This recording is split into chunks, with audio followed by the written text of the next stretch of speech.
Continuamos entonces con la parte de la lista roja de la Unión Internacional. Aquí lo hice al revés, disculpen.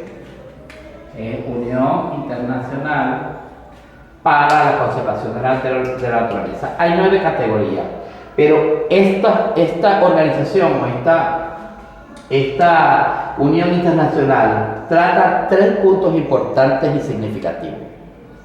El primer punto que trata es el vulnerable. El segundo que se trata es el que está en peligro.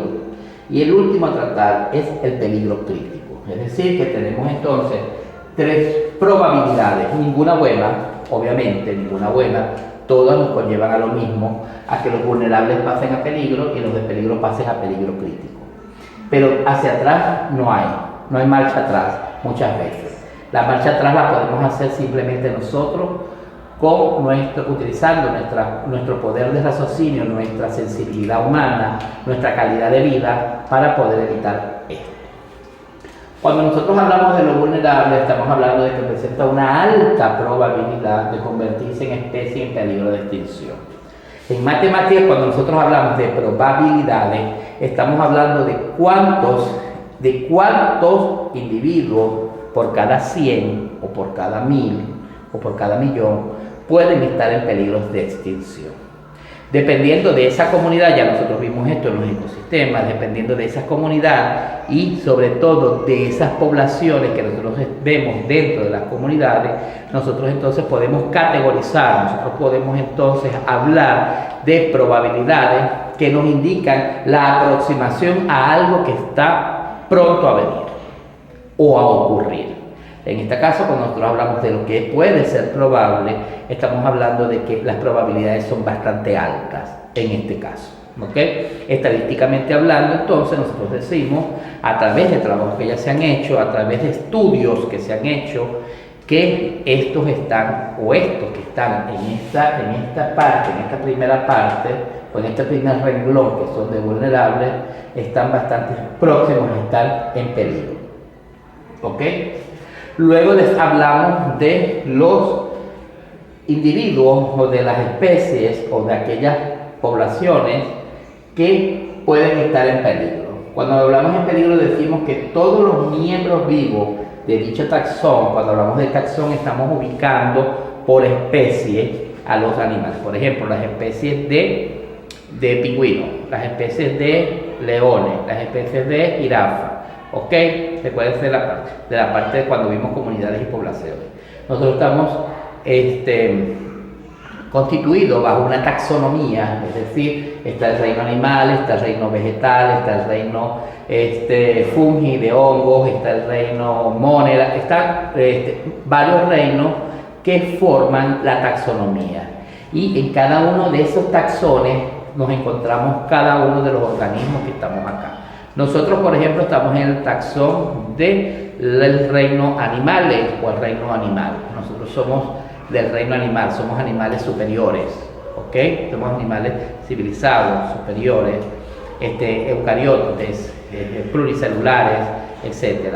Y estamos dentro de este taxón porque nuestras características fisiológicas, anatómicas, parten o son similares a la de otros animales inferiores. Además de esto, tenemos que decir que según el renglón o según la evolución, nosotros venimos de un proceso donde se supone que estamos o evolucionamos de los primates, de los primeros individuos, que no quiere decir que hayan sido animales inferiores, simplemente eran individuos muy primitivos que tenían ciertas características con los primates ahora hoy conocidos como los monos, etcétera, etcétera. ¿Ok? A eso nos referimos cuando hablamos de taxón. Están en peligro de desaparecer, es decir, que ya aquí las probabilidades que se pudieron hacer en la parte vulnerable están causando efecto, porque ya cuando los animales llegan a este renglón, a esta parte en peligro, es porque ya se han registrado de manera exponencial muchas muertes de estos animales y que en condiciones naturales estos no tienen las probabilidades de poder reproducirse, porque si no está la mano del hombre a la cacería, al acecho, a la depredación. Entonces hay otros factores que pueden estar influyendo en que esto sea así. Generalmente cuando esto pasa, esta Unión Internacional de Conservación para la Naturaleza lo que hace es rescatar animales, colocarlos en cautiverio y reproducirlos en cautiverio. Ya cuando haya una población significativa, entonces esos animales los sueltan otra vez a su hábitat, a su medio ambiente. Es la técnica más usada en el mundo, es la técnica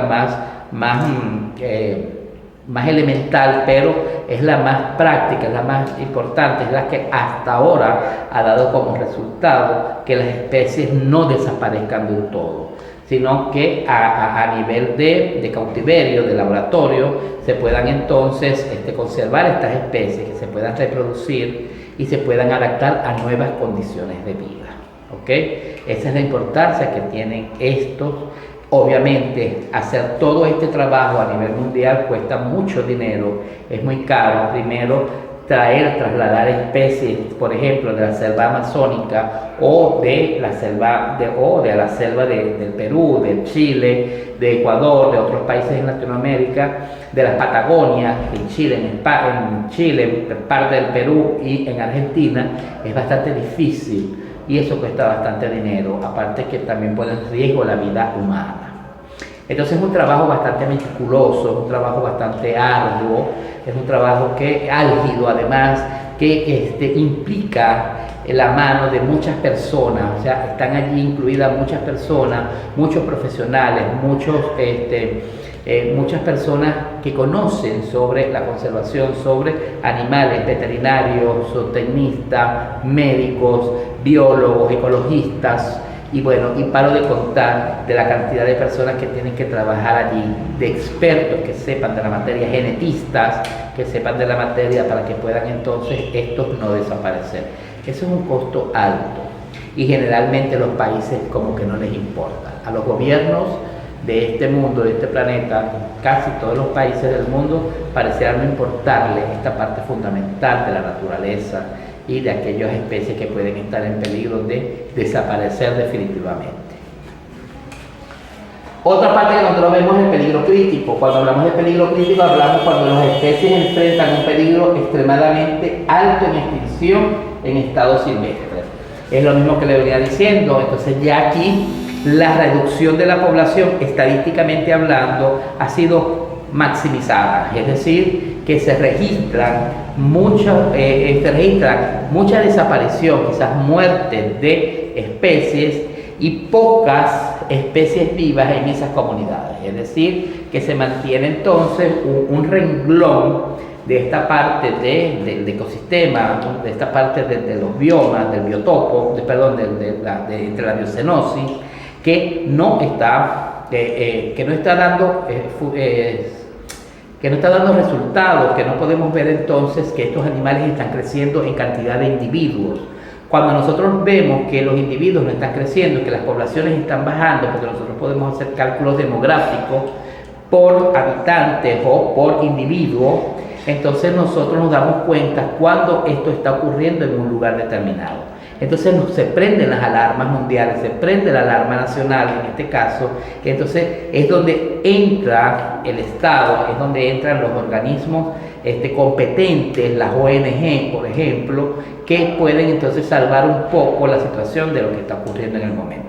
Lo que ocurrió en Australia este año, en enero, quizás antes de la pandemia, con ese incendio que ocurrió en Australia, en los bosques de Australia, eso fue bastante alarmante, bastante triste, diría yo, causó bastantes pérdidas, hubo especies en extinción, aún todavía se están haciendo estudios significativos allí para saber cuánto fueron las pérdidas en cuestión de vida silvestre y desaparición y extinción de algunas especies, ¿ok? Entonces es importante que nosotros podamos entonces concientizar bastante con respecto a esto. Y por último, nosotros entonces decimos que entre las 9 categorías que dice, hay una que es preocupación menor, ¿cierto? Puede haber algún conato por allí, pero no está establecido. casi amenazada la zona, pero todavía no está en alerta, todavía no está vulnerable. Amenazadas que ya están vulnerables, ¿ok? Que ya están en peligro y que ya están en peligro crítico, lo que ya hablamos. Y extinta cuando ya no hay nada que hacer, cuando ya todo se terminó, cuando ya no tenemos vuelta atrás. Extinta en estado silvestre o extinta simplemente en definitiva. Entonces, de esta manera nosotros podemos lograr establecer alguna conexión con esto que está pasando en el mundo, en el planeta y sobre todo aquí en el Perú, que es bastante alarmante. Entre los animales extintos en el Perú nosotros tenemos el armadillo gigante, el oso de anteojo, estos están en estados vulnerables, ¿ok? En peligro está el tapir americano, está el guacamayo azul, y en peligro crítico está la rana gigante del Titicaca y la pava aliblanca, entre otras especies que están en proceso de extinción. Entonces, chicos, espero que la clase les haya parecido interesante y hayan podido aprender un poco más sobre estas especies en peligro de extinción. Nos vemos en la próxima clase, chicos. Hasta luego.